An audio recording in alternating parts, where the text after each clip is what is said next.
امام شافعی رحمۃ اللہ علیہ ایک شہتوت کے درخت کے سامنے کھڑے تھے۔ کسی نے ان سے وجود باری تعالیٰ کے بارے میں سوال کیا کہ آپ کے نزدیک اللہ تعالیٰ کے وجود پر کیا دلیل ہے؟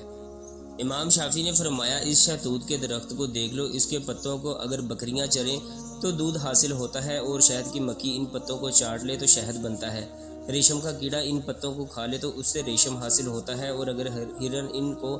کھا لے تو اس سے مشک حاصل ہوتا ہے۔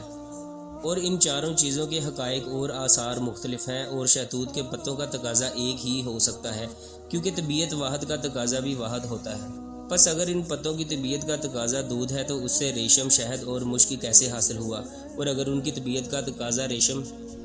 ہے تو اس سے مشک، شہد اور دودھ کس طرح حاصل ہوا؟ معلوم ہوا کہ یہ پتے اپنی ذات میں کسی چیز کا تقاضا نہیں رکھتے، اصل میں ان تمام اشیاء کا خالق اور موجد اللہ تعالیٰ کی ذات مقدسہ ہے۔ وہ چاہے تو اس پتے کو بکریوں کے منہ میں ڈال کر ان سے دودھ نکال دے، اور اگر چاہے تو شہد کی مکھیوں سے ان پتوں کو چسوا کر ان کو شہد بنا دے، اور چاہے تو ہرن کو یہ پتے کھلا کر اس کو مہکتی ہوئی مشک میں تبدیل کر دے، اور اگر چاہے تو ان پتوں کو ریشم کے کیڑوں کی خوراک بنا کر ان سے ریشم بنا دے۔ اس کائنات کی حقیقتوں میں سے آپ جس حقیقت پر بھی غور کریں گے یہی منکشف ہوگا کہ حقیقت کے پیچھے اسی مؤثر حقیقی دست غیب کار فرما ہے، اور بظاہر نظر آنے والے سارے اسباب ایک حجاب سے زیادہ حقیقت نہیں رکھتے۔ سلسلہ پیداوار کو دیکھیے، ہم ایک دانہ گندم کو زمین میں دبا کر چلے جاتے ہیں، پھر وہ کون سی طاقت ہے جو اس دانہ گندم کو پھاڑ کر اس سے زمین کی باریک کونپلیں نکالتی ہے، اور وہ اس قدر باریک اور نازک ہوتی ہیں کہ اگر ہم اس کو ہاتھ میں لے کر مسلیں تو ختم ہو جائیں۔ پھر اس کونپل کو اس قدر شگفتگی اور قوت کون دیتا ہے کہ وہ سخت سے سخت زمین کا سینہ چیر کر زمین کے اندر جا کر اپنی مستحکم جڑیں بنا لیتی ہیں۔ پھر شبنم کے قطرے اور نسیم سحر کے نرم و نازک جھونکے اس میں پلیدگی پیدا کرتے ہیں، سورج کی کرنیں اس میں پختگی لاتی ہیں، اور وقت مقررہ پر ہونے والی بارشیں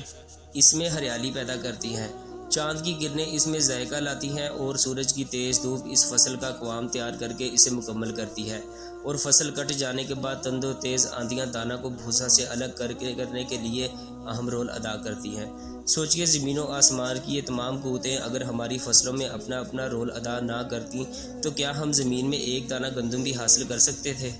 پھر بیج بونے سے لے کر فصل کی کٹائی تک اس مربوط نظام کو کون چلا رہا؟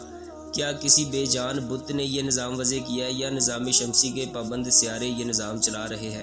اور جب ہم سمجھتے ہیں کہ عناصر کائنات میں سے کوئی چیز اس نظام کی واضح اور اس پیداوار کی خالق نہیں، اور نہ ہی یہ عقل باور کر سکتی ہے کہ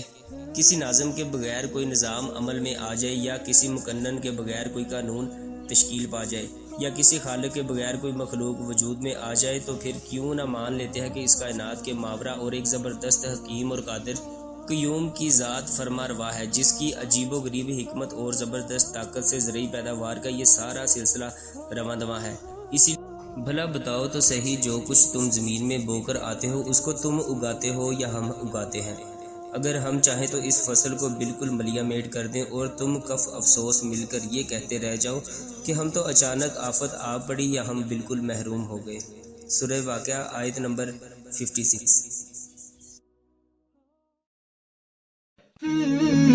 ہمارے چینل کو سبسکرائب کریں اور نئی اپڈیٹس کے لیے گھنٹی کے بٹن کو ضرور دبائیں۔